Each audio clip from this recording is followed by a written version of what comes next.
Yun. Magandang hapon mga ka-Q. Welcome po dito sa ating Facebook page, Kuya Q TV. So yung road trip natin ngayon mga Q ay dito po sa Barangay Matapaw, New Washington, Aklan. Ayan, kamusta po sa mga taga Matapaw? Ayan, dito po ako ngayon, si Kuya Q TV. Ayan, para mag road trip dito po sa napakaganda, napaka-refreshing na barangay ninyo, ang Barangay Matapaw, New Washington. Kitang-kita nyo naman guys, so grabe. Green na green po yung makikita mo. Halos napakaraming kahoy, napakaaliwalas at napakalamig po sa barangay na ito guys. At syempre guys, makikita mo dito yung malawak na taniman ng palay. So yan po yung hanap buhay halos ng mga tao dito guys. Yan, mga magsasaka po sila ng palay. Kitang-kita nyo naman, no? Grabe, napakalawak po ng mga taniman ng palay dito sa Barangay Matapaw. Ayun, oh, grabe. Para na po siyang dagat. Ayan. Ito po mga Q, yung interior area kung tawagin ng bayan ng New Washington.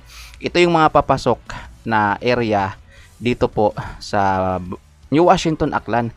Mga Q, interior area kung tawagin siya. Yung mga coastal area naman kasi mga Q, yan po yung mga malapit na rin sa baybayin. Yan po. Yan, katulad ng Kawayan. Yan, ano pa, Ochando, Pulo, yan, halos nasa coastal area po sila. Ito naman po ay ang interior area. Yan, yung mga papasok. Yan, at ang karaniwang hanap buhay ng mga tao dito guys ay pagtatanim ng palay. Obvious naman kasi ayan o, sobrang lawak po ng mga palayan dito po sa Barangay Matapaw, New Washington, Aklan. Grabe no, napakaganda po ng kalsada dito guys. Napakaaliwala, sobrang layo na po sa dating kalsada. Kasi dati po halos rough road po yung madadaanan mo dyan.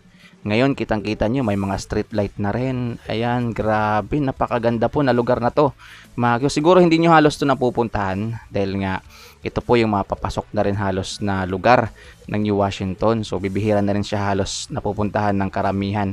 Maliban na lang kung meron kang pamilya, relatives na nandito po sa lugar na to. So yun, makakapunta ka dito. Pero kung wala naman, hindi ka halos makakapunta dito. Kahit ako bibihira lang din naman ako makapasyal dito po sa Barangay Matapaw, New Washington. Yun, oh, grabe. Napakaganda na po, halos ano na po, sementado na po lahat ng kalsada dito guys.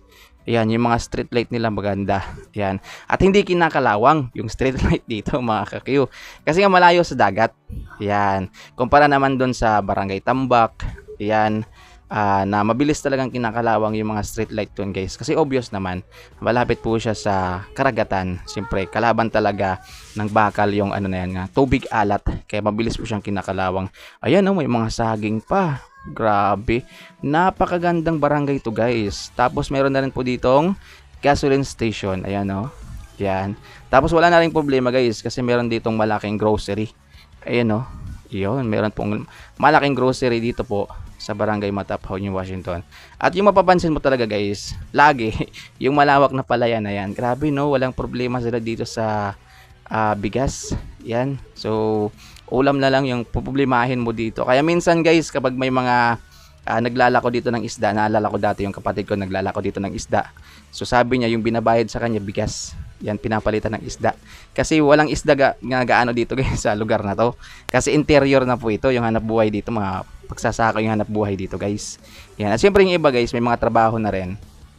Yan, sa Kalibo, sa iba't ibang lugar. At walang problema guys, kahit meron kayong sasakyan.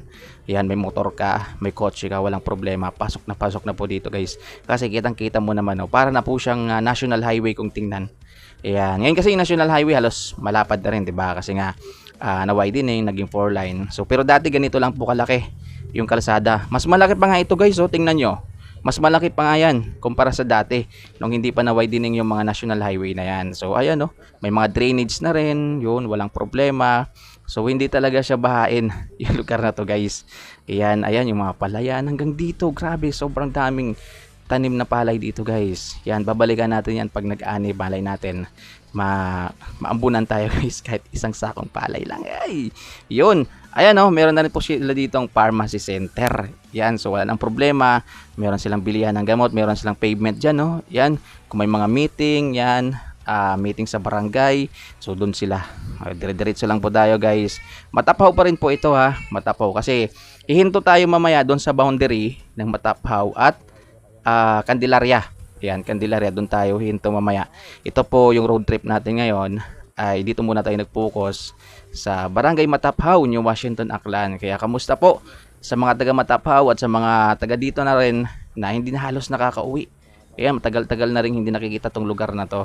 Ayan, sana sa pamamagitan ng video na to, ng vlog na to, ay naibsan yung pagkamiss ninyo sa lugar ninyo.